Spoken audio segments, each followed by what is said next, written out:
BRS working president KTR పై CM Revanth Reddy వ్యంగ్యాస్త్రాలు సంధించారు. Delhi అయిపోయిందని చంద్రమండలానికి పోయి ఫిర్యాదు చేస్తాడట అని మండిపడ్డారు. ఎక్కడ తిరిగొచ్చినా కుట్ర చేసినందుకు మాత్రం ఊచలు లెక్క పెడతావని కేటీఆర్ను హెచ్చరించారు.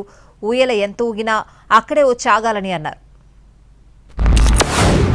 నియోజకవర్గం మీద ఎందుకు కక్ష కట్టినవని నేను అడుగుతున్నా. నేనేమో 1,00,000 ఎకరాలు సేకరించలే.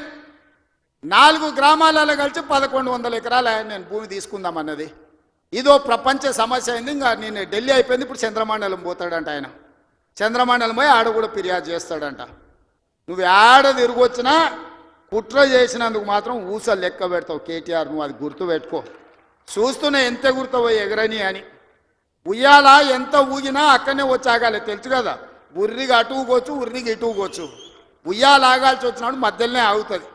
యాడ్ కురుకుతాడు, ఎంత దూరం ఉరుకుతాడు. ఉరకని అని చూస్తున్నా. ఉరుకులాట ఏందో చూద్దాం కేటీఆర్ దాని.